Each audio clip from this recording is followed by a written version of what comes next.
Hi guys! So ito yung holiday namin nung nagpunta kami ng Bali 2 months ago. So this was last April of this year, 2025.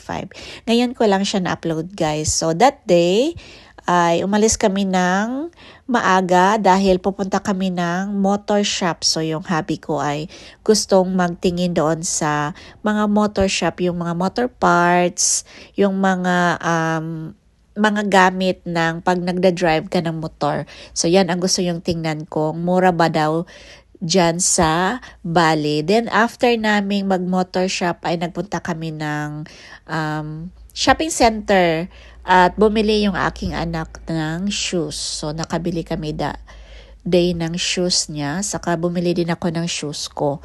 And then, after that guys, ay nagpunta kami sa malaking Starbucks dito sa Diwata Bali. So, ito yung tinatawag nila na Starbucks Reserve dito sa Diwata Bali. So, ayan guys, mag-Starbucks tour tayo. So, yan. Nagmamadali na yung aking kasama. Ando na siya sa loob. So, yan yung Starbucks dito sa Diwata Bali. So, malaki siya guys compare doon sa mga Starbucks na napuntahan namin. So, ayan yung outside ng Starbucks. And then, yan, marami siyang mga upuan guys. Punta tayo doon sa loob ng Starbucks. So, ayan, nasa Diwata Bali siya. Kung gusto nyong, kung nagpunta kayo ng Bali, so kung gusto nyong pumunta sa malaking Starbucks, so nasa Diwata Bali siya. So yan yung harap guys ng Starbucks nila. Malalang voice over tayo guys dahil napakalakas ng music nila. So nag-video lang ako dito kaunti sa front ng Starbucks at papasok na din kami ni Nikki. Tingnan namin yung loob ng Starbucks guys. So, ito yung loob ng Starbucks. Ayan, marami silang binibenta na water bottles. So, ayan, meron din silang mga shirts, saka polo. Then, ayan, ikot tayo guys. Yan yung kanilang interior. Ang ganda guys, di ba? Ayan. And then, meron din silang binibenta na bags, saka aprons. May hinahanap ako dito guys, kaso di ko makita yung gusto kong medium roast na coffee bean ng Starbucks kasi masarap yun guys. Meron kasi dito sa Australia, nakita ko dito sa Coles before, pero hindi na sila nagbibenta. Tinry ko dyan sa Diwata na Starbucks, wala din guys. So, yun. At ito naman yung kanilang mga cakes at iba pang food na binibenta nila. Ang na-try ko lang dito guys ay yung cookie nila, masarap. At saka yung kanilang cheesecake, yun, masarap yun siya. Saka yung anak ko guys ay, yung paborito niya yung drinks talaga ng Starbucks.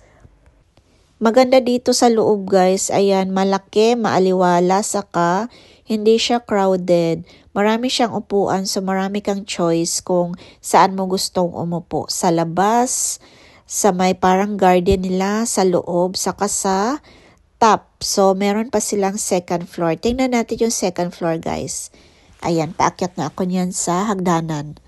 Tingnan natin kung ano yung itsura sa taas ng Starbucks. So, yan yung interior nila, guys. O, ang ganda. Native siya. Ayan, ito yung top. So, mahabang hagdanan.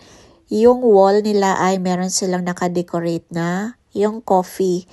And then, ayan, ito yung top guys ng Starbucks. So yan lang guys, mga upuan, maraming upuan din sa taas. Saka may labas pa. So yan na yung in-order namin guys.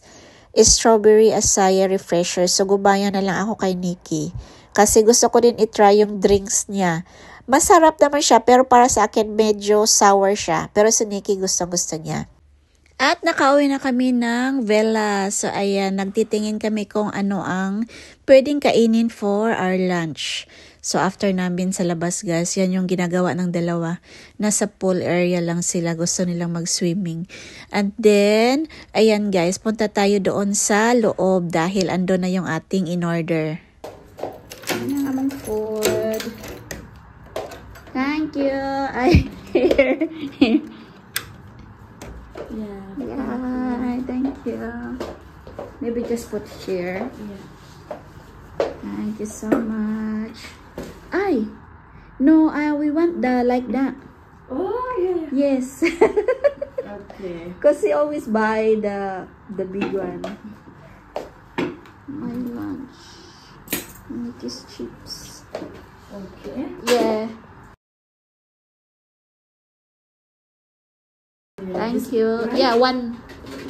Yeah. Thank you.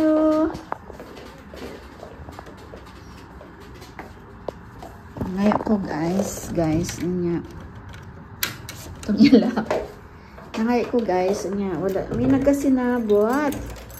Ang iyang gikuha ay glass. Bakit ang akong gipangayo? So, narang among lunch, ninik. Uy, special man yung ako guys. So, this is 35,000. Nasa $3. Kani po, nasa $5. Australian dollar. So, yeah. Okay, let's eat.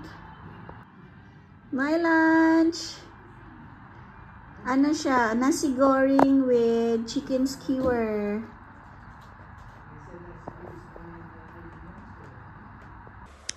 Bumalik ako dito guys sa may pool area dahil andito na yung aming lunch. So ayan si Daddy, happy hour siya. Masaya na yan siya pag meron siyang beer. At yan yung lunch ko. Si Nikki naman ay chips lang yung gusto niyang kainin. So ayan, let's eat guys. Ang laki ng lunch ko. Hindi ko siya naubos. Ayan, pwede 2 tao dito sa $5 worth. So 50,000 Indonesian rupiah. So equivalent siya sa $5 dito sa Australia. So, ayan, may chicken, may bacon, may egg, may salad, meron silang dip. Then, may fried rice, saka yung kanilang, prawn cracker. Yan, ang sarap.